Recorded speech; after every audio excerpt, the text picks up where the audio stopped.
শাহরু রমাদান আল্লাযী উনজিলা ফীহিল কুরআন হুদাল লিন-নাসি ওয়া বায়িনাতিন মিনাল হুদা ওয়াল ফুরকান ফামান শাহিদা মিনকুমুশ শাহর ফালইয়াসুম।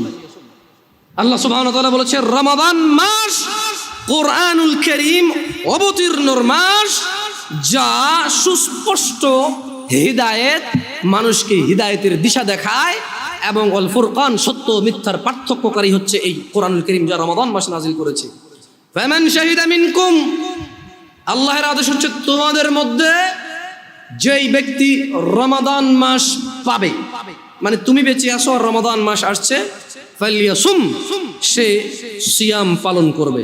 তাহলে এটা ফরজ হয়ে গেল রমাদান। কি হয়ে গেল? রমাদান ফরজ হয়ে গেল। অনেকেই রমাদানের রোজাটা ভেঙে ফেলে।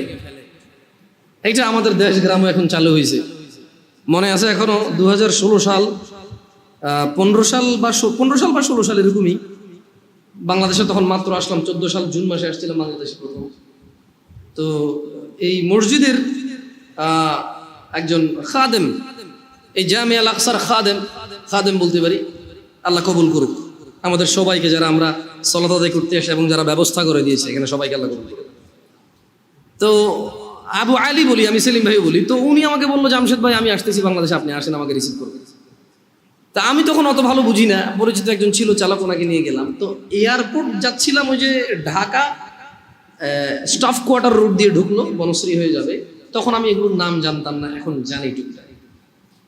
আমি দেখলাম রমাদান মাস, আমি সিয়াম অবস্থায় ছিলাম, দেখলাম যে তাল আছে না, কাঁচা তাল খায় যে মানুষ, তালের এভাবে কেটে বিচিটা বের করে খায়, ওই সিজনটা ছিল তালের সিজন ওই বছর। মানে আমি যখন স্টাফ কোয়ার্টার পার হয়ে, ওই যে কি বলে এটাকে, বনশ্রীর আগে একটা এলাকা আছে, ওটা পার হয়ে ওদিকে যাচ্ছিলাম, তখন এলাকাটা আরো একটু এত বিল্ডিং টিল্ডিং ছিল না, ওপেন ছিল। হাই রে, দোকানের মধ্যে তাল আর তাল, মানুষ কাটতেছে আর খাচ্ছে ওপেন। 90% মুসলমানের দেশ কিন্তু। তা আমি বড় অবাক চিত্তে ড্রাইভারকে বা চালককে বললাম যে একটু স্লো জানতো, আমরা কি রোজা আছি যে কি এখন কি শাবান মাস না শাওয়াল মাস না রমাদান মাস? আমি কনফিউজ হয়ে গেছি যে কি রে, গ্রামে আমগো এলাকায় তো আমরা 4-5টা রোজা থেকে ফেললাম অলরেডি। এইখানে দেখতেছি যে না, একটা তো হচ্ছে যে রেস্টুরেন্টের মধ্যে কালো কাপড় দিয়ে রেখে খায়, এটা একটা, তো সবাই বুঝে গেছে এটা। দেখলাম যে মানুষ লুঙ্গি পরা। আমার উস্তাদ আবু আহমেদ সাইফুদ্দিন বেলাল মাদানী হাফিজাহুল্লাহর কথা মনে পড়ে যায়। তো যে কোনো একটা কারণে আমি এই সেম স্টোরিটা আমি উস্তাদ শেখনা আবু আহমেদ সাইফুদ্দিন বেলাল মাদানী হাফিজাহুল্লাহকে বললাম যে উস্তাদ, আমি পাশে বসেছিলাম ওনার, কোথাও যাচ্ছিলাম আমরা, আমি বললাম যে উস্তাদ আমার তো হৃদয়টা খুব মর্মাহত। বলে যে কেন জামশেদ? বললাম এই ঘটনা, যাচ্ছিলাম একজন ফ্রেন্ডকে রিসিভ করে নিয়ে আসতে, দেখলাম যে একটার পর একটা লাগাতার ডাবের দোকান আর তালের দোকান, মানুষজন হুন্ডা দাঁড় করায়, রিক্সা দাঁড় করায়, শুধু কাটতেছে আর খাচ্ছে। আমি কনফিউজড হয়ে গেছিলাম যে রোজা যে আমরা আছি, আমরা কি ভুল মাস নাকি, এটা কি রমজান মাস নাকি শাওয়াল মাস বা মানে নাকি শাবান মাস? আমি পরে বললাম যে এই ভাই তুই রোজা আছো? বলো যে আছি। তুইও রোজা আমিও রোজা, ঢাকা শহরে কি রমজান মাস আসে নাই? বলে যে না ভাই, ঢাকা শহরের মানুষও রোজা থাকে, কিন্তু এখানে বেশিরভাগই মানে কর্মজীবী পরিশ্রমিক মানুষরা এই এলাকায় সব জায়গায় এরকম থাকে। তখন আমি বললাম, যখন আমি আবু আহমেদ সাইফুদ্দিন বেলাল মাদানী হাফিজাহুল্লাহকে কথাটা বললাম, মনোযোগ দিয়ে শুনবেন, তিনি 4টা কথা বলেছে। কয়টা কথা বলেছে? বেতাগার মানুষকে এই উদাহরণটা দিচ্ছি, ওই যে আগে বলেছি আলাদা একটা ভালোবাসা আছে। ওয়াল্লাহি অন্যরা মনে কষ্ট নেবেন না, সবাইকে কাউকে ঘৃণা করি না, তবে এখান থেকে স্টার্ট, আমার বাংলাদেশের মাটিতে দাওয়াত এখান থেকে স্টার্ট করি। আলহামদুলিল্লাহ, আল্লাহর প্রশংসা, তিনি কবুল করুন। তো বলো যে জামশেদ, 4 প্রকারের মানুষ। কয় প্রকারের মানুষ? 4 প্রকারের মানুষ তুমি দেখতে পাবা। 1, যাদের দুনিয়া আছে আখিরাত নাই। কি আছে? কি নাই? আখিরাত নাই। 2, আখিরাত আছে, দুনিয়া নাই। কি আছে? কি নাই? বলবো যে ধরো এক দুনিয়াতে অনেক সম্মান, সুনাম, মান, মর্যাদা, অনেক কিছু, কোনো কষ্ট নেই, কিন্তু ওর আখিরাত নাই। মদ খায়, গাঁজা খায়, শিরিক করে, বিদআত করে, সালাত এক ওয়াক্ত পড়ে না, মাঝে মধ্যে কেউ মারা গেলে তার জানাজা যায়, তাও নেতা হিসেবে, ডাক্তার হিসেবে, ইঞ্জিনিয়ার হিসেবে, সায়েন্টিস্ট হিসেবে, এলাকার মুরব্বী হিসেবে, এলাকার কর্তা হিসেবে, বুঝেন নাই, মাতব্বর হিসেবে যায়, এমনি এক ওয়াক্ত সালাত আদায় করে। সুদ বোঝে না, ঘুষ বোঝে না, হারাম বোঝে না, হালাল বোঝে না, বাপ মায়ের প্রতি অতটা যত্নশীল নয়, স্ত্রীর প্রতিও যত্নশীল নয়, জানা ব্যভিচার এগুলো নরমাল। তুমি দেখবে তার মৃত্যু পর্যন্ত সে এরকম সুন্দর সুখী জীবন কাটিয়ে গেছে তার মন মতো, তার আখিরাত নাই। এগুলো একটা ক্যাটাগরি। দুই, আখিরাত আছে, মরলেই আল্লাহ ওকে সুখ আর সুখ দিবে, ওকে আল্লাহ জান্নাতের বিছানা বিছিয়ে দিবে, জান্নাতের চাদর পরিয়ে দিবে আল্লাহ ওকে। মরলেই কবর থেকে জান্নাতের সুখ পাওয়া শুরু হয়ে যাবে ওর। ও মরে গেলে আল্লাহ সুবহানাহু ওয়া তাআলা ওর আবার রূহ দিবে, ফেরেশতারা প্রশ্ন করবে, ও জিতবে, উপরের থেকে শব্দ আসবে, ফাফরিশু ফিল জান্নাহ, একে জান্নাতের বিছানা বিছিয়ে দাও, জান্নাতের চাদর একে দিয়ে দাও, সুখ আর সুখ, সুবহানাল্লাহ। কিন্তু দুনিয়া দেখবা জীর্ণ শীর্ণ অবস্থা, কেউ ইজ্জত করে না, কোন মানুষ 5 আনার দাম দেয় না, কোন মানুষ তার পরোয়া করে না, অভাব, অনটন, অসুস্থতা, দরিদ্রতা, যেদিকে যায় শুধু শুকিয়ে যায়, শুকিয়ে যায়, শুকিয়ে যায়। কিন্তু ওর আখিরাত আছে। কি আছে? তাহলে কয়টা ক্যাটাগরি গেল? 1, দুনিয়া আছে, আখিরাত। 2, দুনিয়া নাই, আখিরাত। 3, একটা ক্যাটাগরি আছে যাদের দুনিয়াও আছে, আখিরাতও আছে। সুবহানাল্লাহ। এরা দুনিয়া তো বেশ সুখের জীবন যাপন করে আল্লাহর সন্তুষ্টির সাথে। এদের যখন অসুখ হয় এরা সবুর করে, প্যানিক হয়ে যায় না, হতাশা হয় না। কোনো আসমানও যদি ভেঙে পড়ে এদের হৃদয়ে একটা প্রশান্তি আছে, আলহামদুলিল্লাহ, এটা ভাঙলে আমার কি আছে, এটা কি আমার নাই, যার আসমান সেই ভাঙছে, আমার কি। যাদের ছেলে একটা মারা গেল, একবারে যুবক, ডাক্তারি পাশ করছে, এই সরকারি চাকরি পেয়ে যেত 2 লাখ টাকা বেতনের, মরে গেছে, এবার যে আলহামদুলিল্লাহ, এটা কি আমার নাই, আমি তো খালি মানে আমার পিঠের পাঁজর থেকে 1 ফোঁটা পানি বের হয়ে জন্ম আল্লাহকে পৃথিবীতে পাঠাইছে। হ্যাঁ, আমার বৃদ্ধকালে হাতিয়ার হতে পারত, ও তো হতো বাপ হওয়ার আগে মরে গেল, আমি তো বাপ, আলহামদুলিল্লাহ, খুশি থাকে। দুনিয়া তো মানুষ ইজ্জত করে, সম্মান করে, মানে কোন রকম দুনিয়া এবং আখিরাত কি এদের আছে। কয়টা ক্যাটাগরি হলো? সবচাইতে পরের ক্যাটাগরিটা নিয়ে উনি আমাকে বললো, জামশেদ, তুমি যে ঘটনা আমাকে শোনালে এটার সাথে এই লাস্টের ক্যাটাগরিটা মেলে, যার দুনিয়াও নাই, দুনিয়াও নাই। এরা কারা? মুসলমান, বাপের নাম আব্দুল্লাহ, বাপের নাম আব্দুর রহমান, বাপের নাম মুহাম্মদ আহমেদ, বাপের নাম ইব্রাহিম, ইসমাইল, ইসহাক, ইয়াকুব। এর দুনিয়াও নেই, আখিরাতও নেই। রাসূল সাল্লাল্লাহু আলাইহি সাল্লাম বলেছে, ধনীদের 500 বছর পূর্বে দরিদ্র জান্নাতে প্রবেশ করবে। কত বছর পূর্বে? এই দরিদ্র জান্নাতে যাবে যে সালাত আদায় করে না, সিয়াম পালন করে না, ও সারা দিন কাজ করলে খেতেই পারে, জমি কিনতে পারে না, জায়গা কিনতে পারে না, ঘর করতে পারে না, বাড়ি করতে পারে না, কোথাও গিয়ে দাওয়াত খেয়ে 1000 টাকা দিতেও পারে না, কেউ ওকে তাই দাওয়াতও দেয় না। ও সারা দিন সিগারেট খায়, রোজা ভাঙে, হালকা কিছু সিগারেট, হালকা কটা ভাত খেয়ে বলে যে রিক্সা চালাই, বলে যে মাঠে কাজ করি। লা হাওলা ওয়ালা কুওয়াতা ইল্লা বিল্লাহ। ও তুমি মুসলমান শোনো, সিয়াম এটা ফরজ প্রত্যেক মুসলমান নারী এবং পুরুষের জন্য।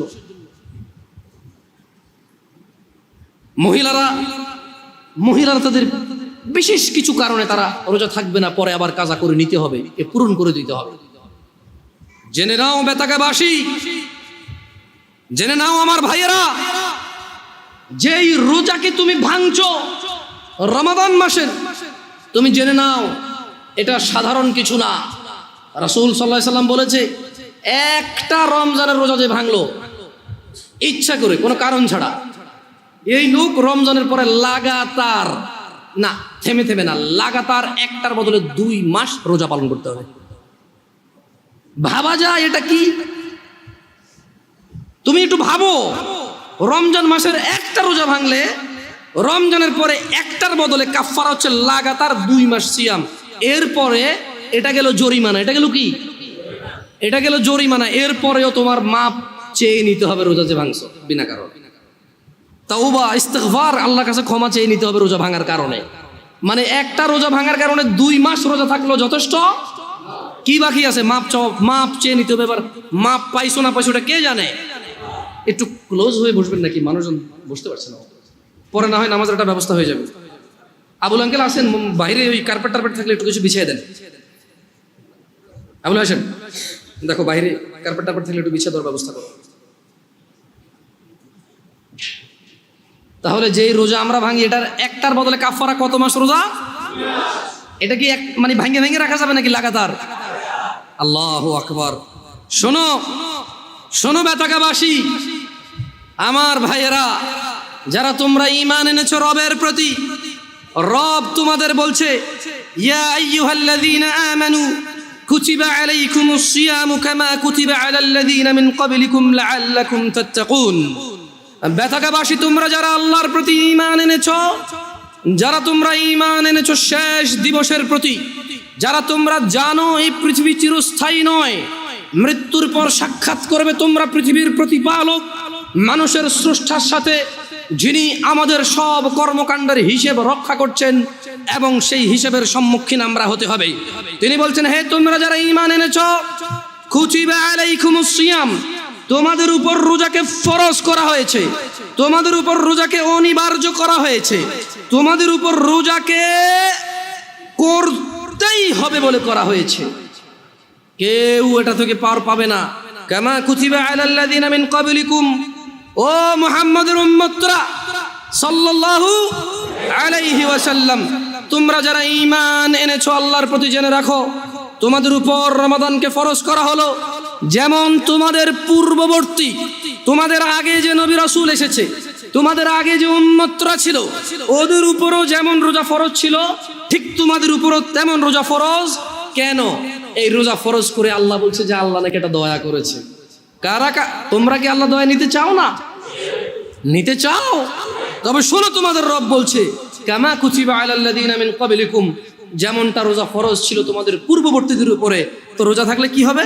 লাআল্লাকুম তাত্তাকুন।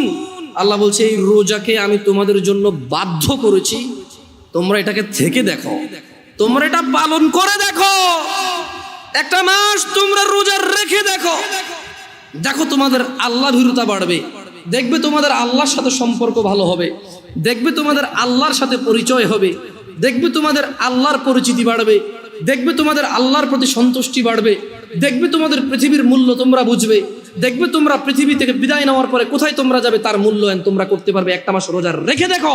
আল্লাহ বলছে যে ও ঈমান আনছো তো শোনো, এই রোজাটা 1 মাস তোমার উপরে ফরজ এই জন্য করিনি যে তোমার কষ্ট হবে, এই জন্য করেছি যাতে তুমি তাকওয়াবান হতে পারো, যাতে তুমি আল্লাহ ভীরু হতে পারো। যেমন একজন ড্রাইভার ড্রাইভিং শিখায় কি মানুষকে অ্যাক্সিডেন্ট করার জন্য নাকি সুন্দর করে ড্রাইভ করার জন্য? একজন শিক্ষক বই শিখায় কি পড়ালেখা লেখে শিক্ষিত সুশিক্ষিত হওয়ার জন্য নাকি জঙ্গলি মূর্খ গাধাগর্দ হওয়ার জন্য? আল্লাহ বলছে, আমি আমার খুতবার শুরুতে 3টা আয়াত পড়েছিলাম, ইয়া আইয়ুহাল্লাযীনা আমানুত্তাকুল্লাহ, হে তোমরা যারা ঈমান এনেছো আল্লাহকে ভয় করো, হাক্কা তুকাতি, যেভাবে ভয় করা উচিত। তারপর আমি আরেকটা আয়াত পড়েছিলাম, ইয়া আইয়ুহান নাসুত্তাকু রাব্বাকুম, হে মানুষরা তোমরা তোমাদের রবকে ভয় করো। এরপর আমি আরেকটা আয়াত পড়েছিলাম, ইয়া আইয়ুহাল্লাযীনা আমানু, হে তোমরা যারা ঈমান এনেছো ইত্তাকুল্লাহ ওয়া কুলু কওলান সাদীদা, তোমরা আল্লাহকে ভয় করো এবং সত্য কথা বলো। বেতাকাবাসী, তোমার মনে কি প্রশ্ন জাগে না? জামিয়া আল আকসার আজকের মসজিদের সম্মানিত মুসল্লিরা, আপনাদের মনে কি প্রশ্ন জাগে না? আল্লাহ বারবার বলছে ভয় করো রবকে, যেভাবে ভয় করা উচিত। হে মানুষ, তোমরা তোমাদের রবকে ভয় করো, যিনি তোমাদেরকে সৃষ্টি করেছেন একজন মানুষ থেকে, তারপর বিভক্ত করেছেন নর এবং নারীতে। আপনাদের মনে কি প্রশ্ন জাগে না? আল্লাহ বলছে যে হে মানুষ, তোমরা যারা ঈমান আনছো তোমরা আল্লাহকে ভয় করো এবং সত্য কথা বলো। কিভাবে আল্লাহকে ভয় করব? প্রশ্ন জাগে কিনা? এই সূরা বাকারার 183 নম্বর আয়াত আল্লাহ বলছে যে কুতিবা আলাইকুমুস সিয়াম কামা কুতিবা আলাল্লাযীনা মিন ক্বাবলিকুম লাআল্লাকুম তাত্তাকুন, তোমাদের উপরে রোজাকে ফরজ করেছি যেমনটা তোমাদের পূর্ববর্তীদের উপরে ফরজ ছিল, যাতে তোমরা আল্লাহকে ভয় করতে পারো। তাহলে আল্লাহ বারবার বলছে আল্লাহকে ভয় করো। আল্লাহকে যে ভয় করছি এর প্রমাণ কি? এটা অনেকগুলো আমালের মাধ্যমে প্রমাণ করতে হবে যে আমরা আল্লাহকে ভয় করি। কিন্তু খুবই ইম্পর্টেন্ট, যেটা আল্লাহ সুবহানাহু ওয়া তাআলা উল্লেখ করেছে, একেবারে সরাসরি কথা বলেছে যে কামা কুতিবা আলাইকুমুস সিয়াম লাআল্লাকুম তাত্তাকুন, তোমাদের উপরেও রোজাকে ফরজ করা হয়েছে যাতে তোমরা আল্লাহকে ভয় করতে শিখো। তোমরা কি আল্লাহকে ভয় করতে শিখবা? সামনে রমাদান মাস আসতেছে, তোমরা তোমাদেরকে প্রস্তুত করো। আমি যারা ভ্যান চালায়, রিক্সা চালায়, অথবা খেটে খাওয়া, দৈনিক দিনে কাজ করে দিনে খায়, সবাইকে অনুরোধ করে বলবো আপনারা রমাদান মাসের জন্য কিছু কিছু কিছু কিছু কিছু জমান। যদি এমনটা হয় যে রিক্সা আপনার রোজা নিয়ে নেবে, ভ্যান আপনার রোজা নিয়ে নেবে, যদি এমনটা হয় মাঠের ওই বীজ বপন আপনার রোজা নিয়ে নেবে, যদি এমনটা হয় ওই গাছ কাটতে গিয়ে আপনার রোজা নিয়ে নেবে, যদি এমনটা হয় ওই মাটি কাটতে গিয়ে মাটি আপনার রোজা নিয়ে নেবে, যদি এমনটা হয় এই বাস ড্রাইভিং, এই বাস আপনার রোজা নিয়ে নেবে, যদি এমনটা হয় মানুষ যে তোমার দিন মজুরি, তোমার দিনের কর্ম তোমার রোজা নিয়ে নেবে, আল্লাহ ভীরুতা নিয়ে নেবে, তবে তুমি বাদ দিয়ে দাও ওই ভ্যান রোজার জন্য। ও এখন বলবে জামশেদ ভাই বড় অযৌক্তিক কথা বললেন, পেট না চললে তখন বুঝতেন। আরে তুমি, তোমার মেয়েটা জন্ম হলো বাঁচবে কিনা জানো না, তার জন্য গাছ লাগাও, মাছ পালো, ডিপিএস করো, সুদ ঘুষ হারাম কিচ্ছু তুমি পরোয়া করো না। কবে তোমার মেয়ে বড় হবে এই আরেক বেটার সাথে ভেগে যাবে, নাকি তোমার কথা মতো বিয়ে করে তোমার খরচ যেটা তুমি জমাচ্ছ সেই খরচ তুমি করতে পারবে, তাও তো তুমি নিশ্চিত না। তবুও তুমি মাসে মাসে 2000 করে রাখছো কেন? সিয়ামের জন্য কি তুমি প্রস্তুতি নিতে পারো না?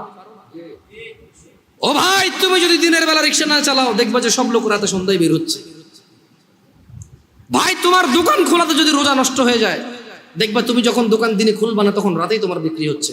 কারণ মনে রাখবা এই নাঙ্গলকোটবাসী এই আশপাশ থেকে বাজার করে, দিনের বেলা দোকান না পেলে রাতে হলেও করতে হবে। দোকানই এগুলা, মানুষই এগুলা। বুঝাইতে পারেনি মনে হয়। কেন ভয় পাচ্ছ রিজিক?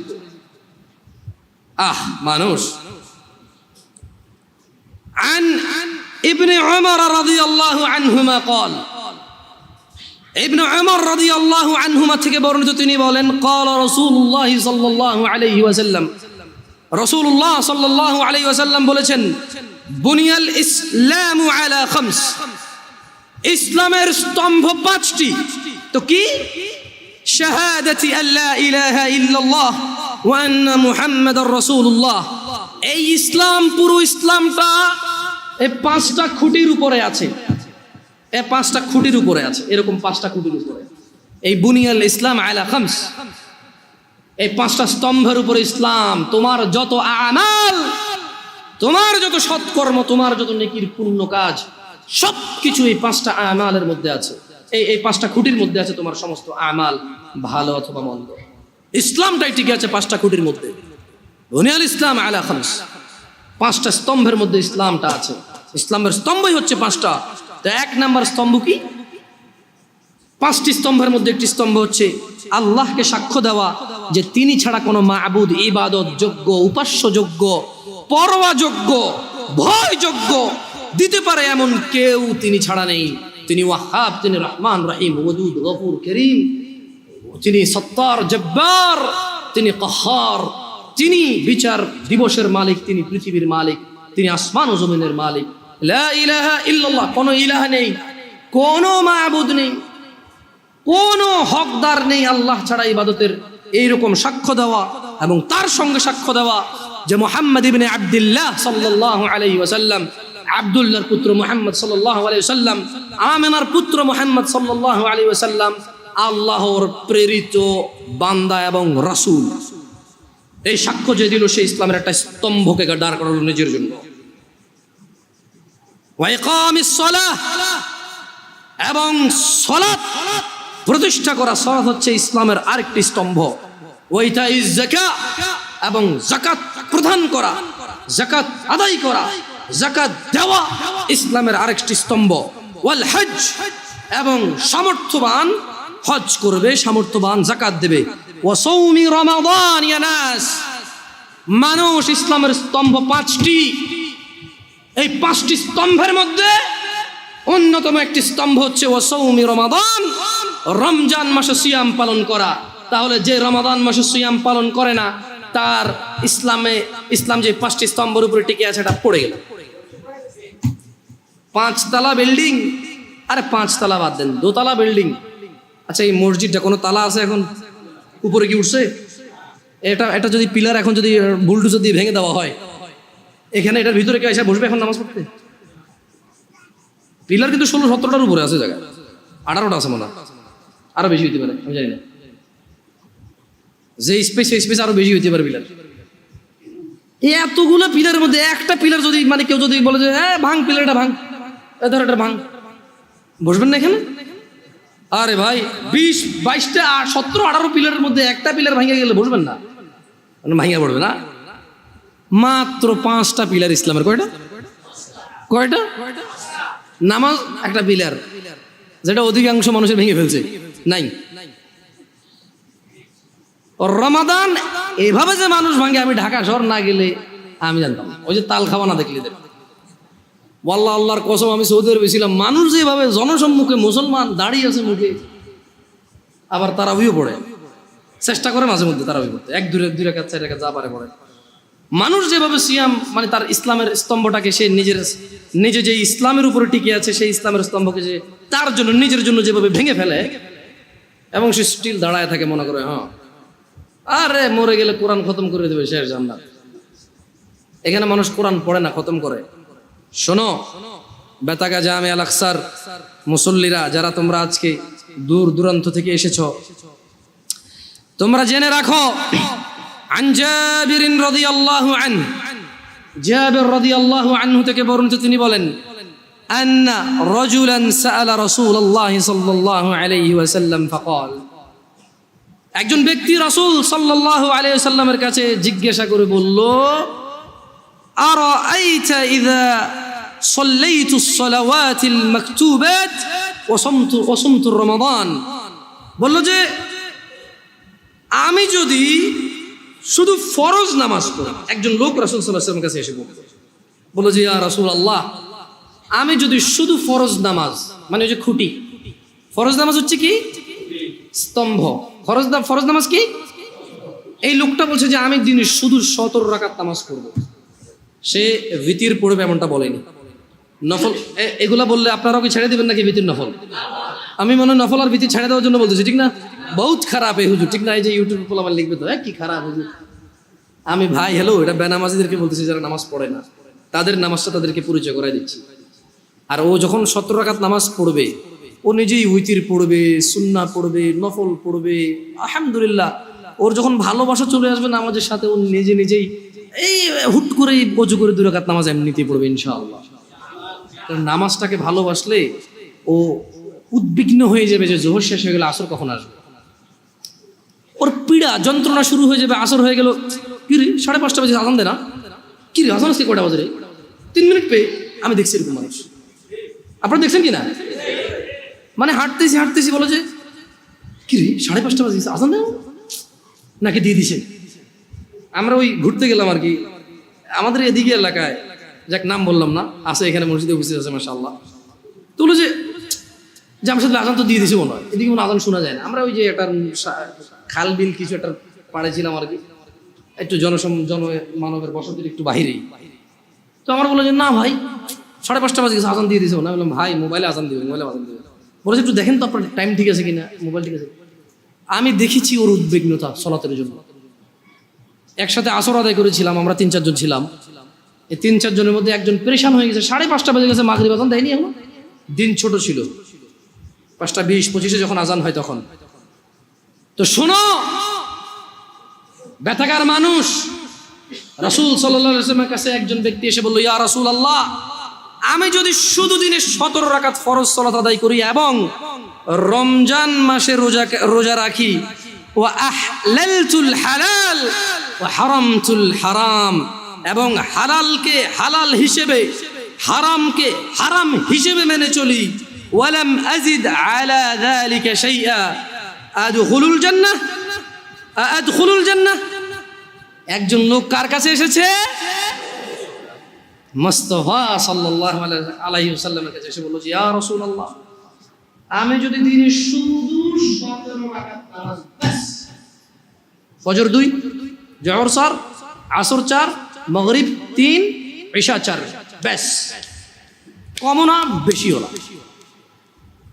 আর আমি কোনো রোজা রাখবো না, কোনো শুধু রমজান মাস এসে আমি বরাবর পুরো রমজান মাস রোজা রাখবো, আর বেশিও রাখবো না, কমও রাখবো না। এবং ইয়া রাসূলুল্লাহ ওয়া আহলালতুল হালাল, আল্লাহ যেটাকে হালাল বলেছে আমি কোনোদিনও তার বিরুদ্ধে যাব না। আমি এটাকে হালাল বলবো, এটাকে গ্রহণ করব, এটাকে পবিত্র মনে করব, এটাকে নিতে আমি আনন্দ অনুভব করব। ওয়া হারামতুল হারাম, এবং আল্লাহ যেটাকে হারাম করেছে আমি তা কখনো গ্রহণ করব না, আমি সেটাকে হারাম বলবো। চাই যাই হোক, পুরো পৃথিবীর মানুষ যুক্তি দিক, পুরো পৃথিবীর মানুষ বুদ্ধি দিক, পুরো পৃথিবীর মানুষ আবেগ দিক, পুরো পৃথিবীর মানুষ পালন করুক, ইয়া রাসূলুল্লাহ ওয়া আহলালতুল হালাল ওয়া হারামতুল হারাম, আমি হালালকে হালাল মনে করব, ঘৃণা করব না। ওয়া হারামতুল হারাম, যেটা আল্লাহ দেয়নি, যেটা আল্লাহ আদেশ করেনি, সেটাকে আমি হারাম মনে করব। ওয়ালাম আযিদ আলা যালিক, আমি এর চেয়ে কোনো কিছুই বৃদ্ধি করব না। ওয়ালাম আযিদ আলা যালিকা শাইআ, আমি এই রমজান মাস ছাড়া রোজা রাখবো না, দিনে 17 রাকাত নামাজ ছাড়া নামাজ পড়বো না।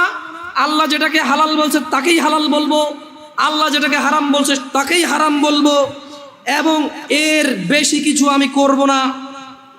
আদখুলুল জান্নাহ ইয়া রাসূলুল্লাহ, আমি যদি আল্লাহর হালালকে হালাল বলি, আল্লাহর হারামকে হারাম বলি, শুধু 17 রাকাত নামাজ পড়ি, রমজান মাসে শুধু যদি পুরো মাস রোজা রাখি, আমি কি জান্নাতে প্রবেশ করব ইয়া রাসূলুল্লাহ?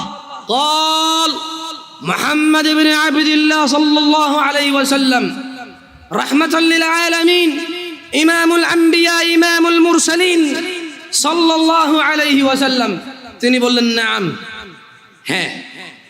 قال والله لا أزيد على ذلك شيئا, ওই ব্যক্তি বলল আল্লাহর কসম, আমি দিনে 70 রাকাত নামাজ, রমজান মাসের রোজা, আল্লাহর হালালকে হালাল, আল্লাহর হারামকে হারাম, এর বাহিরে কোনো কিছুই বৃদ্ধি করব না। সহিহ মুসলিমের হাদিস। আল্লাহর নবী বলেছে ও জান্নাতে যাবে যদি সে এটা করে, সে যে যা বলেছে। দিনী ভাইরা, যারা আপনারা কঠোর পরিশ্রম করেন, আমি বলি কি, শুরু করেন দিনে 17 রাকাত সালাত দিয়ে শুরু করেন। হাইয়া আলাস সালাহ বললে মসজিদে চলে আসেন। ওয়াল্লাহি সালাত কঠিন কিছু নয়। বেতাগার মানুষ, তোমাদেরকে ছোট্ট একটা উদাহরণ দিই, যদিও খুতবাটা আসলে খুতবা তো টাইমটা নির্ধারিত, ইনশাআল্লাহ এর মধ্যে শেষ করার চেষ্টা করবো সর্বোচ্চ। বেতাগার মানুষ, তোমরা যারা নামাজ আদায় করো না, নামাজ কঠিন কিছু তো নয়। আমি তোমাকে কি নামাজের একটা নমুনা বলবো? দেখো নামাজ কি জিনিস। আল্লাহু আকবার বললে, তুমি সানা পড়লে, আউযু বিল্লাহ পড়লে, বিসমিল্লাহ পড়লে, আলহামদুলিল্লাহি রাব্বিল আলামিন মানে সূরা ফাতিহা পড়লে, সঙ্গে যে কোনো একটা সূরা হইলেই হলো, সঙ্গে যে কোনো সূরার বড় একটা আয়াত হইলেই হইলো, অথবা ছোট ছোট 3টা আয়াত হলে চলবে। আমি কি তোমাকে ছোট 3টা আয়াত পড়ে শোনাবো? আউযু বিল্লাহি মিনাশ শাইতানির রাজীম, ওয়াল মুরসালাতি উরফা ফাল আসিফাতি আসফা, 2 আয়াত হয়ে গেছে। আল্লাহু আকবার, এরকম ছোট 3টা আয়াত পড়লেই হলো। قل هو الله أحد الله الصمد لم يلد ولم يولد ولم يكن له كفوا أحد। তো জামশেদ ভাই, নামাজ সহজ কিভাবে? আমি তো শুধু আলহামদুলিল্লাহ সূরা পারি আর কুল হুল্লাহ পারি, আর কিছু এখন পারি না। তো ঠিক আছে, তুমি প্রথম রাকাতে আলহামদুলিল্লাহ সূরা পড়ো, রুকুতে যাও। আচ্ছা, প্রথম রাকাতের রুকুতে সুবহান রাব্বিয়াল আযীম, সুবহান রাব্বিয়াল আযীম, সুবহান রাব্বিয়াল আযীম। দ্বিতীয় রাকাতের রুকুতে কি অন্য কিছু? সেম। আসলে কি প্রথম রাকাতে যেটা পড়ছি ওটাই, যদি 3 নম্বর রাকাত হয় তাইলে আল্লাহ 3 নম্বর রাকাত ও রুকুতে সেম, ভিন্ন কিছু না। তো খুব কঠিন কিছু মনে হচ্ছে না, ঠিক না? একটা মুখস্থ করতে পারলেই হলো। আচ্ছা, চতুর্থ রাকাতের রুকুতে কি পড়বো? সেম। আরে না, এখানে অনেকে সালাত আদায় করে না, বলে যে কঠিন, আমি সালাত পড়তে জানি না। ইয়া বেতাগাবাসী, মাররা সাহেল, একদম সহজ, ওয়াল্লাহি একদম সহজ। এই প্রথম রাকাতের মধ্যে সুবহান রাব্বিয়াল আযীম, সুবহান রাব্বিয়াল আযীম, সুবহান রাব্বিয়াল আযীম। দ্বিতীয় রাকাতেও সেম, তৃতীয় রাকাতেও সেম, চতুর্থ রাকাতেও সেম। মজার কথা হলো ফরজ নামাজেও সেম, সুন্নত নামাজেও সেম, নফল নামাজেও সেম নাকি? ইয়া আল্লাহ আল্লাহ আল্লাহ আল্লাহ, লা ইলাহা ইল্লাল্লাহ, লা ইলাহা। ঈদের নামাজও সেম। ও আল্লাহ, ঈদের জন্য স্পেশাল কিছু হবে না? এই সুবহান রাব্বিয়াল আযীম, নফল, সুন্নত, ফরজ, একবারে যত নামাজে মানুষ রুকুতে যায় সেম এটা পড়ে সুবহান রাব্বিয়াল আযীম। তাহলে এটা কি কঠিন কিছু? আচ্ছা, দ্বিতীয় রাকাতের শুরুটা কি দিয়ে হবে? সূরা বাকারা দিয়ে। হ্যাঁ, প্রথম রাকাতে আলহামদুলিল্লাহ সূরা পড়ছেন না? সূরা আল মায়েদা দিয়ে হলে মনে ভালো হবে। কঠিন, অনেক কঠিন, বিশাল বড় সূরা। এই তোমরা যারা নামাজ পড়ো না বলতেছো নামাজ জানো না, প্রথম রাকাতে তো আলহামদুলিল্লাহ সূরা পড়ছো, দ্বিতীয় রাকাতে কি পড়বা? ইয়া আল্লাহ, প্রথম রাকাতের মতোই। ও তাহলে আমরা তার মানে সেম সেম 1 টাকা, যেরকম ধরো এখানে 1 টাকা দুইটা নোট, দুটোটা সেম না, 1 2, তার মানে দুইটা, এই জন্য 2। তার মানে সালাত 1 রাকাত যেভাবে পড়ে 2 রাকাতও 3 রাকাতও, জাস্ট বারবার রাকাতের কারণে সংখ্যা কাউন্ট করা হয়। যেমন ফজর 2 রাকাত পড়ে 2 পড়া হয়, জোহর 4 রাকাত পড়ে 4 পড়া হয়, মাগরিব 3 পড়া হয়। বেতাকে বাসে কি বুঝতে পারছো নামাজ কঠিন কিছু না? আচ্ছা, আরেকটা প্রশ্ন, ফরজ নামাজে বৈঠকে আত্তাহিয়াতু পড়ি, সুন্নতে কি পড়া লাগবে? সেম। ইয়া আল্লাহ, তোমরা এই নামাজ পড়ো না, এটা কঠিন নাকি? বেতাকাবাসী, তোমাদেরকে আমি আহ্বান জানাচ্ছি সালাতের দিকে আসো। শোনো বেতাকাবাসী, জামশেদ মজুমদার শুধু পড়ে শুনিয়েছে।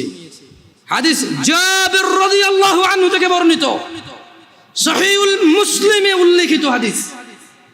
ব্যক্তি এসে রাসূল সাল্লাল্লাহু আলাইহি সাল্লামকে বলেছে, শুধু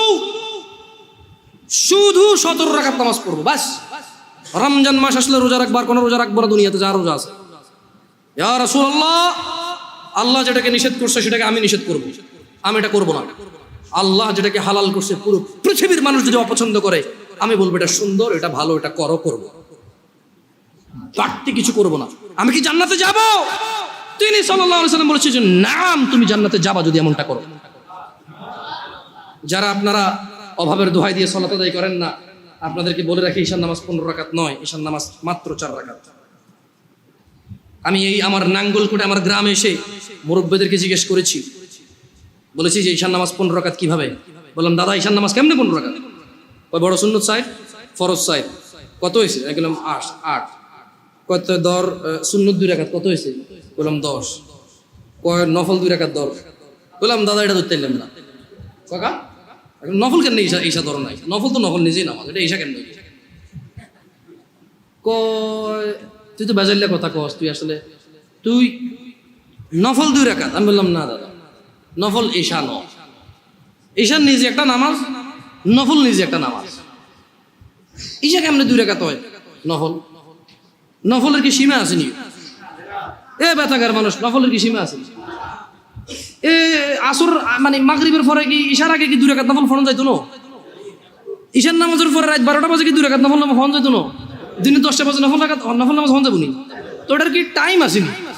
এটা নিষেধ না আছে যে মাকরু সময় হইতো না? তাই বললাম না দাদা, আমি নফল নামাজ ধরতে 2 রাকাত ঈশা। কত ধরস্যা? ঠিক আছে, তর্কের খাতিরে ধরে নিলাম আমি। তারপরে কত হইলো দাদা? কয় 12। কইলাম ঠিক আছে, বাকি 3 কেমনে আমার কোন? আমাকে বললো যে ভিতর 3 রাকাত।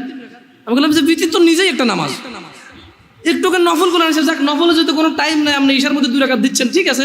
মানুষ নফল পড়লে ইনশাল্লাহ কিয়ামতে যখন সে যাবে, তার নামাজ ঘাটতে থাকলে আল্লাহ এই 2 রাকাত নফলকে তার ফরজে নিয়ে আসবে ইনশাআল্লাহ। ভিতরের নামাজ আল্লাহ নিয়ে যাবে, কিন্তু ভিতর তো নিজেই একটা নামাজ দাদা। এটা ঈশার নামাজের যখন কোনো মানুষ ঈশা শেষ করবে তখন তাই ওর উপরে ভিতরে স্টার্ট হবে। আচ্ছা, কোনো মানুষ ঈশা পড়ে না, ভিতর পড়বে? পড়লে কি ধরে রাখবেন? ধরেন লোকটা আজকে রাত 12টা বাজে এখন একটা বক্তব্য শুনলো, এক আয়াত পড়লো, পড়ার পরে সে চিন্তা করলো যে না, তার তওবা করা দরকার, সে এখন ঈশা পড়ে ভিতরে পড়তে পারবে না? পারবে তো। কিন্তু আমি বলতে চাই বেতাকার জনসাধারণকে, ও বেতাকার জনসাধারণ, তোমরা যেই নামাজটাকে তোমরা আদায় করো না, তা তোমাদের ইসলামকে টিকিয়ে রাখার খুঁটি। সিয়াম ভঙ্গ করলে তো বছরে একবার আসে, একটা খুঁটি ভেঙে ফেললে দিনে 5 বার তোমার খুঁটিটাকে তুমি ভাঙো। দিনে 5 বার তুমি তোমার খুঁটিটাকে ভাঙো। তোমার ঘরের একটা পিলার না থাকলে তুমি ঘরে থাকবা না, অথচ তোমার প্রতিদিন তোমার যে স্তম্ভের উপরে তোমার ইসলাম টিকে আছে সেই স্তম্ভটাকে তুমি ভাঙো, একটু ভয় পাও না, তোমার জাহান্নামে যাওয়ার ভয় আসা উচিত। জেনে রাখো, তুমি দিনে 17 রাকাত নামাজ এবং রমজানের রোজা দিয়ে শুরু করো। রোজা রাখলে আল্লাহ তোমার তাকওয়া বৃদ্ধি করবে। সিয়াম পালন করো, তুমি রমজান মাসের রোজা ভাঙিও না। জেনে রাখো, তুমি যদি একটা রোজা ভাঙো, একটা রোজার কাফারা লাগাতার 2 মাস রোজা, লাগাতার, মধ্যখানে বিরতি দেওয়া যাবে না। লাগাতার 2 মাস রোজা থাকলে একটার বদলে কাফারা হবে। এরপরে যথেষ্ট নয় এই কাফারা, এই 2 মাস লাগাতার রোজা থাকার পরে আল্লাহর কাছে মাপ চাইতে হবে তুমি বিনা কারণে কেন রোজাটা ভাঙলে। এরপরে কিয়ামত পর্যন্ত, বিচারের মাঠ পর্যন্ত অপেক্ষা করা লাগবে এটা জানার জন্য যে তুমি যে তওবা করেছো এই তওবা আল্লাহ কবুল করেছে কিনা। কত ভয়ানক একটা ব্যাপার না? রোজা রাখবা ইনশাআল্লাহ, রোজা রাখবা ইনশাআল্লাহ। বেতাগার মানুষ, খুশি হয়ে যাও, সন্তুষ্ট হয়ে যাও রবের প্রতি, তারা যারা তোমরা রমজান মাস পাচ্ছ। আল্লাহ আমাদের সবাইকে রমাদান পর্যন্ত পৌঁছে দিন। ইয়া আল্লাহ, রমাদান পর্যন্ত না নিয়ে আপনি মৃত্যু দিয়েন না। জানবে তুমি রমাদান কি, জানবে। আন আবি হুরায়রা রাদিয়াল্লাহু আনহু, আবু হুরায়রা রাদিয়াল্লাহু আনহু থেকে বর্ণিত, তিনি বলেন, আন্না রাসূলুল্লাহ সাল্লাল্লাহু আলাইহি ওয়াসাল্লাম قال, রাসূল সাল্লাল্লাহু আলাইহি সাল্লাম বলেছেন, ইযা জাআ রমাদান ফুতিহাত। ও মানুষ শুনে নাও, আবু হুরায়রা বলছে, মুহাম্মদ সাল্লাল্লাহু আলাইহি ওয়াসাল্লাম বলেছে, ইযা জাআ রমাদান, যখন রমাদান মাস আসে, আল্লাহ আল্লাহ আল্লাহ আল্লাহ আল্লাহ, ফুতিহাত আবওয়াবুল জান্নাহ, আবওয়াবুল জান্নাহ, জান্নাতের দরজা খুলে দেওয়া হয়। ওয়া গুল্লিকাত আবওয়াবুন নার, জাহান্নামের দরজাকে বন্ধ করে দেওয়া হয়। আলহামদুলিল্লাহ, ইয়া আল্লাহ, কি মাস এটা, ইয়া আল্লাহ, আরে কি মাস, সুবহানাল্লাহ সুবহানাল্লাহ। জান্নাতের দরজা খুলে দেওয়া হয়, জাহান্নামের দরজা বন্ধ করে দেওয়া হয়। ওয়া সুফিদাতিশ শায়াতিন, এবং দুষ্ট জিনদেরকে বন্দী করে ফেলা হয়। রোজা যে ভাঙছো, শয়তানের তো দোষ দিতে পারবা না।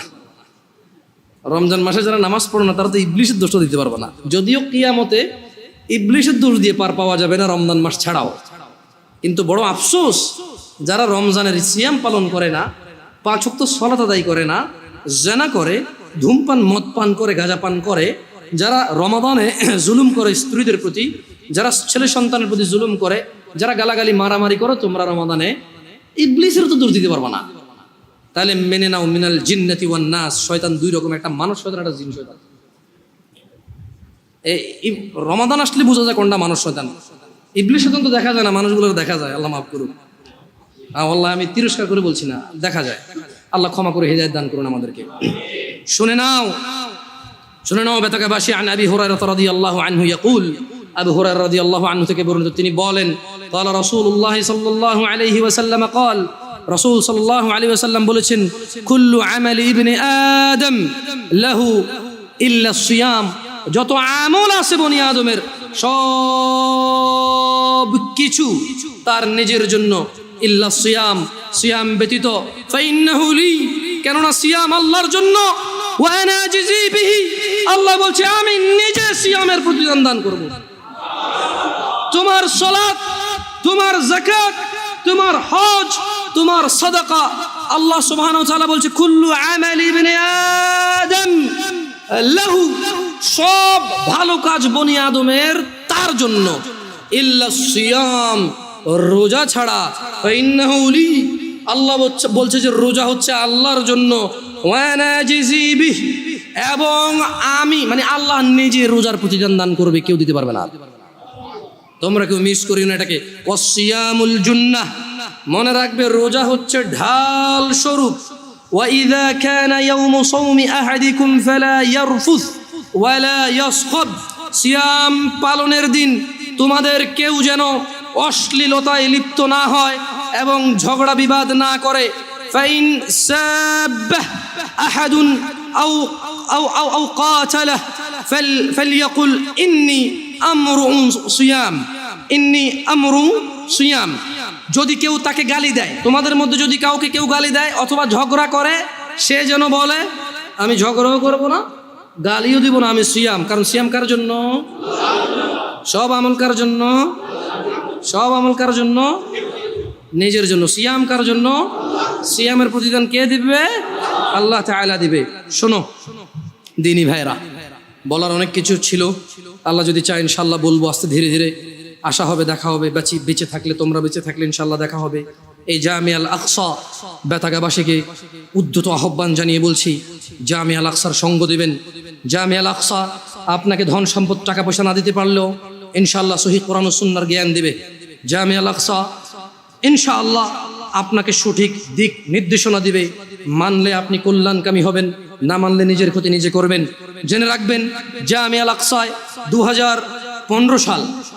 2015 সালে স্টার্ট করেছি এখানে জামিয়া আল আকসা। আলহামদুলিল্লাহ, আল্লাহ বরকত দিক এবং আল্লাহ অটল এবং আল্লাহ নিরাপত্তা দান করুন এই মসজিদ এবং মসজিদের মুসল্লিদেরকে এবং এই এলাকাবাসীকে, আমাদের সবাইকে আল্লাহ নিরাপত্তা দান করুন।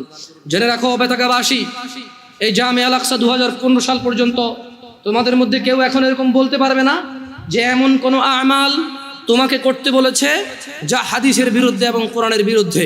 এই জামিয়া আল আকসায় এখন পর্যন্ত এমন কোনো খতিব 2015 সাল আমি আসার পর থেকে আসেনি যে তোমাকে এমন কোনো কাজ থেকে নিষেধ করেছে অথচ তা আল্লাহ অনুমোদন দিয়েছে, রাসূল অনুমোদন দিয়েছে।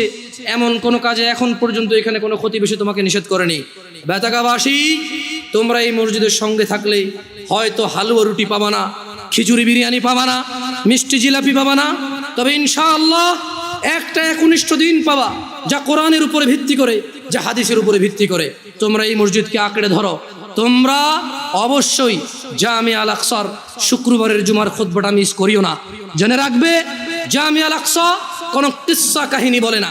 জামিয়া আল আকসা এই বেতাগা নাঙ্গলকোট পৌরসভা 1 নম্বরের এই মসজিদ 2015 সালের পর থেকে এখন পর্যন্ত মানুষকে কিস্সা কাহিনী বলে খুতবা শোনায়নি।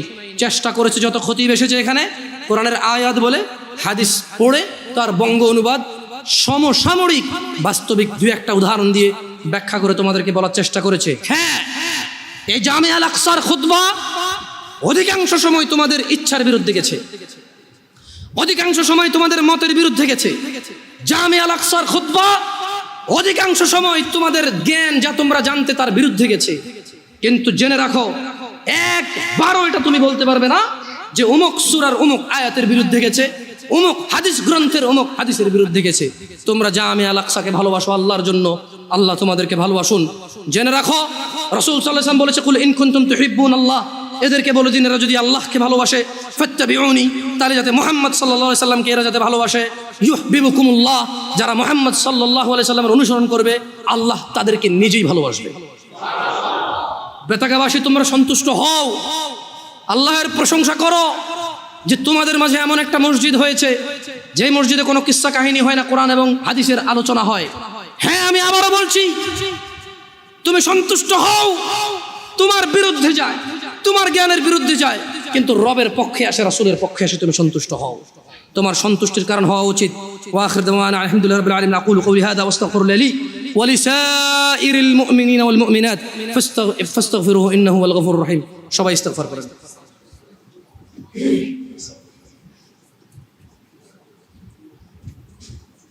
পূর্বে জান্নাতে যাওয়ার সুযোগে রয়েছেন। আল্লাহর প্রশংসা করেন। ধনী এবং দরিদ্রতা এবং সম্পদ এগুলো আল্লাহর দেওয়া পরীক্ষা। যেমন কেউ মহিলা হয়েছে, কেউ পুরুষ হচ্ছে, কেউ গরু হয়েছে, কেউ ছাগল হয়েছে, কেউ মানুষ হয়েছে, কেউ জিন হয়েছে। আল্লাহ যাকে খুশি যেভাবে খুশি প্রেরণ করেছেন এই পৃথিবীতে, কাউকে মানুষ করে, কাউকে জিন করে, কাউকে গরু করে, কাউকে ছাগল করে। আল্লাহের ইচ্ছা, কাউকে ফেরেশতা সৃষ্টি করেছেন তিনি, এগুলো আল্লাহের ইচ্ছা। মানুষ নিজ ইচ্ছায় পুরুষ হতে পারে না, নিজ ইচ্ছায় মহিলা হতে পারে না। আল্লাহ যাকে যেভাবে ইচ্ছা পাঠায়, ঠিক একইভাবে আল্লাহ কাউকে ধনী করে, কাউকে দরিদ্র করে। এই ধনী এবং দরিদ্রতা মানুষের আখিরাতের স্ট্যাটাস বর্ণনা করবে না। মানুষের আখিরাতমুখী হওয়ার জন্য এগুলো কোনো বাধা এবং কোনো স্পেশাল কিছু না। আপনি আপনার অবস্থান নিয়ে সন্তুষ্ট থাকেন। যারা আপনারা দরিদ্রতায় আছেন, কষ্ট করে খেতে হয়, আপনারা আল্লাহর সন্তুষ্টিতে থাকেন। রাসূল সাল্লাল্লাহু আলাইহি সাল্লাম আপনাদেরকে ধনীদের 500 বছর পূর্বে জান্নাতে যাওয়ার কথা বলেছেন। এটা আপনাদের জন্য যথেষ্ট হওয়া উচিত। আপনারা আপনাদের দুনিয়া এবং আখিরাত হারায়েন না। এত কষ্ট করে চলতে হয় দুনিয়ায়, এত কষ্ট করে চলতে হয় দুনিয়ায়, আখিরাতের সুখটাকে হারায়েন না এই কষ্টের মধ্যে। মনে রাখবেন, কিয়ামত দিবসে সর্বনিম্ন যাকে আযাব দেওয়া হবে, তার পায়ের নিচে একটা কয়লা রাখা হবে জাহান্নামের, একটা ছোট্ট একটা কয়লার টুকরা, ছোট্ট একটা কয়লার টুকরা। তার মাথার মস্তিষ্ক টকবক টকবক টকবক করবে। এটা সর্বনিম্ন শাস্তিদাতার হবে। এই পৃথিবীতে আপনি এত কষ্ট নেই, আমি এত কষ্ট নেই। মনে রাখবেন, এই পৃথিবীর সবচেয়ে সুস্থ মানুষটাও মরে। আপনি অসুস্থ হলে আল্লাহর প্রতি অসন্তুষ্ট হইন না। মনে রাখবেন, এই পৃথিবীর সবচেয়ে ধনী মানুষ 60, 70, 80 বছরই বাঁচে। আপনিও 60, 70, 80 বছরই বাঁচতেছেন। আপনার দরিদ্রতা আপনার জীবনকে কমায় না, ওর ধনাঢ্য, ওর সম্পদশীলতা ওর জীবনকে বাড়ায় না। সন্তুষ্ট হয়ে যান রবের প্রতি।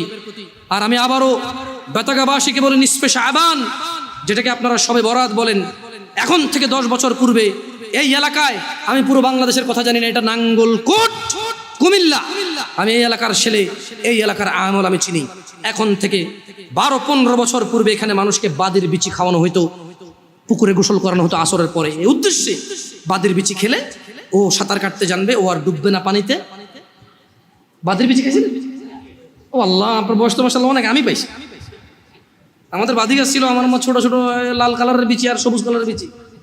এখন তাও কি পুকুর নিচে ডুব দিয়ে খাইতে হবে? এমনি আগে খাইলে হবে না, আসরের নামাজের পরে পানিতে নামতে হবে। এগুলো বললে আপনারা রাগ করেন। ইউটিউবে পোলা পান যারা, আরে ভাই আপনি ঢাকা শহরে বসবাস করেন, চট্টগ্রাম শহরে বসবাস করেন, মাশাআল্লাহ, স্কুল দেখেছেন, কলেজ দেখেছেন, ইউনিভার্সিটি দেখেছেন, বিবেক বুদ্ধি কাজ করে। আমাদের সমাজে এখনো অনেক আছে যারা বাদির বিচি খায়, যারা মনে করে শাবান মাসে কোরআন নাজিল হয়েছে, যারা মনে করে শাবান মাসে ভাগ্য লেখা হয়। আমাকে ফিতনাবাজ বলিয়েন না, আমি বলি বলেই আজকে আপনি নিসফে শাবান শব্দটা শুনতে পেয়েছেন। আমি বলে বলে আপনি আজকে সবকে ফার্সিতে আর বরাতকে আরবিতে চেঞ্জ করেছেন, কিন্তু আগে শুধু ফার্সিতে বলতেন সবে বরাত। রাগ করিয়েন না আমাদের উপর।